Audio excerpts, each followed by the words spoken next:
and welcome to Coughton Court. This weekend they're opening the house because of all things to do with Guy Fawkes and the Gunpowder plot, I expect. And it's open most of the year. Sometimes you just have to check the National Trust website to make sure it is open.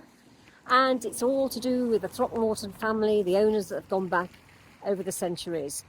It's a Tudor building, and I'm going to talk about the history a little later on. Look at those beautiful blue skies. I'm just going to move the camera.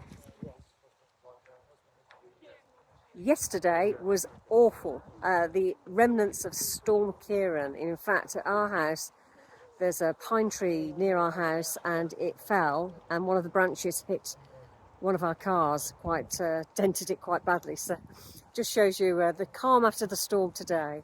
So, yeah, I'm going to take you through Coughton Court. I've been many times, and I don't think it's open now for the season after today. So we're lucky to go around and see part of the house. They are doing some renovations because the scaffolding up, so we're going to see part of it anyway. So there are woodland walks that we won't be doing because of the wet and the damage that may have been caused because of the storms.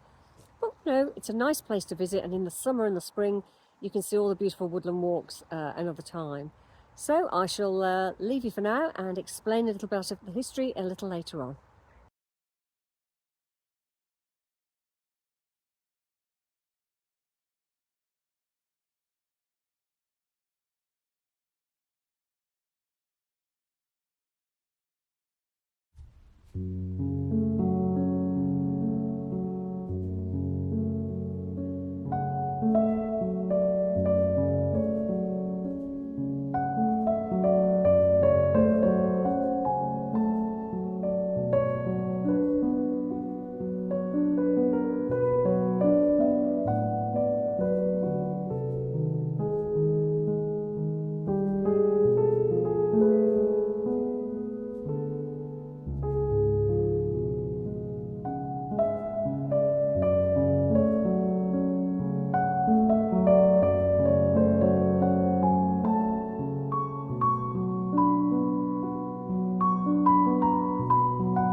Just come out of a little talk about the 5th of November Gunpowder plot, and I'll update you on the history in a little while.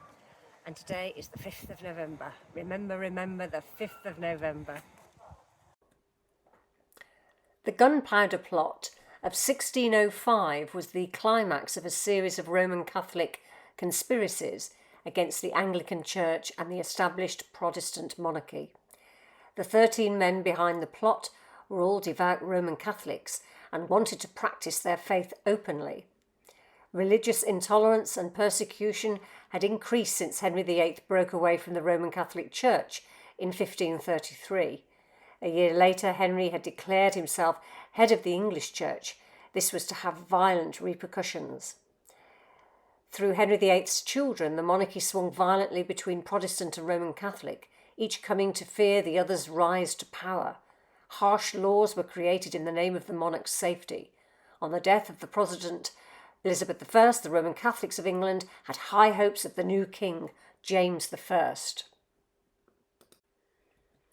Son of the devout Roman Catholic Mary, Queen of Scots, he appeared to agree that penalties against Catholics should cease.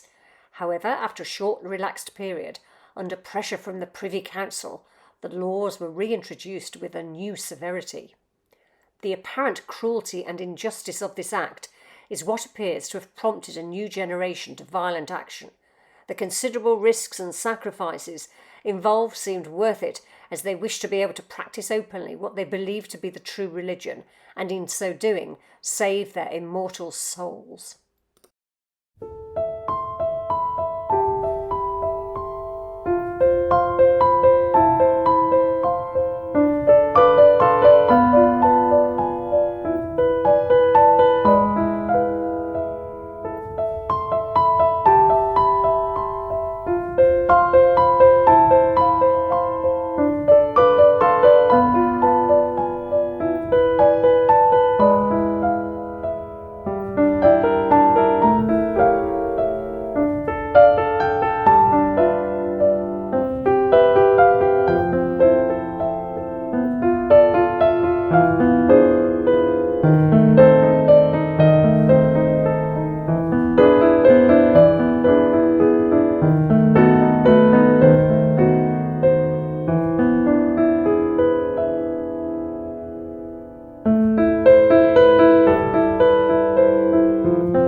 The leader of the plot, Robert Catesby, believed that only a decisive strike at the heart of the English establishment would return England to Roman Catholicism. His plan was to assassinate the ruling elite, Parliament and King by blowing up Parliament with gunpowder during the official opening. This was to be followed by an uprising in the Midlands and the kidnapping of the King's 9-year-old daughter, Princess Elizabeth, from Combe Abbey. She would then be put on the throne as a puppet queen with a Roman Catholic as regent. In April 1604, Catesby began recruiting others, and in June they rented a house adjacent to the Parliament building. In March 1605, with the opening of Parliament postponed that year until the autumn, the plotters secured the lease on a cellar in the Parliament building and concealed it in 36 barrels of gunpowder. In Thomas Throckmorton's absence, Coughton Court was let to one of the plotters, Sir Everard Digby, to be one of the safe houses during the planned uprising. Digby's wife, children and servants moved into Coughton on the 30th of October. Most of the plotters left London on the 4th of November or early on the 5th to join Digby in Dunchurch near Rugby, leaving Guy Fawkes, who was to light the slow fuse and make his escape. They were then all to reconvene at Dunchurch and be ready for the rebellion that was sure to follow. Everything proceeded according to plan until the cellars beneath the House of Lords were searched early on the 5th of November. Guy Fawkes was apprehended during the search and taken prisoner. Those plotters remaining in London now fled to Dunchurch, a gruelling trip of 80 miles which took 7 hours. As the news of the plot's failure broke, support and enthusiasm began to wane.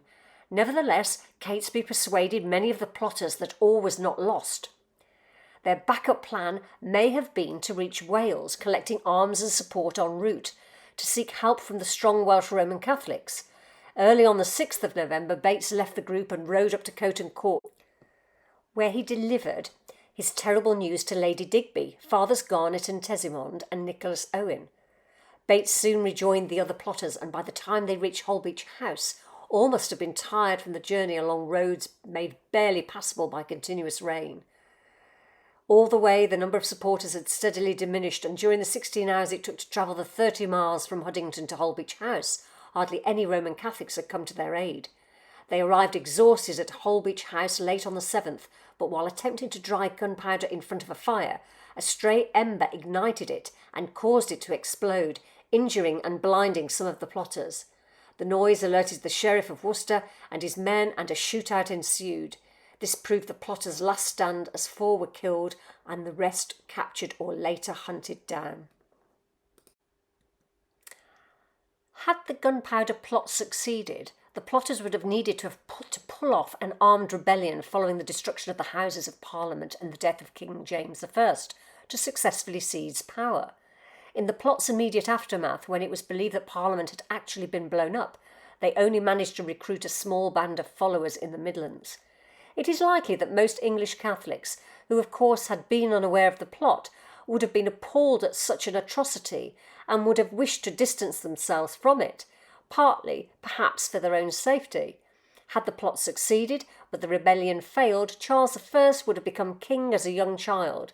He'd have been likely to have been vehemently Protestant and anti-Catholic, and thus popular. As a result, there'd have been no civil war. Though, would such a monarchy have survived to the present day without the post-Civil War Commonwealth reforms? But had both the plot to blow up Parliament and the bid to seize power succeeded, Charles I would have been brought up as a Catholic. English Protestants may not have been tolerated and could have sought exile in Scotland, and there would have been a united kingdom and no referendum on Scottish independence in 2015, unless Scotland had later been conquered. What do you think the country would be like today if the plot had succeeded?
just come out of the house because we can only see a section of it today, and you come out into this main central square. You can see that it's a Tudor building, and in the spring and summer the flowers here in the central courtyard are absolutely fantastic, and there's a little fountain running at the moment, but you can see at least some autumn colour in the trees in the distance, and there's renovation still going on to the right here. And they've got some pictures on the boarding of local schoolwork, I think. Somebody's been painting away. Coughton Court Gallery.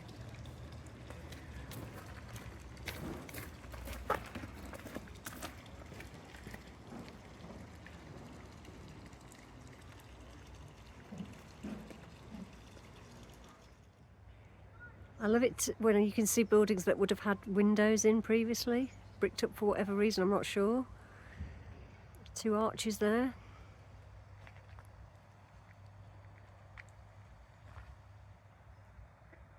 And in fact a 3rd arch if you look to the left, on the top there.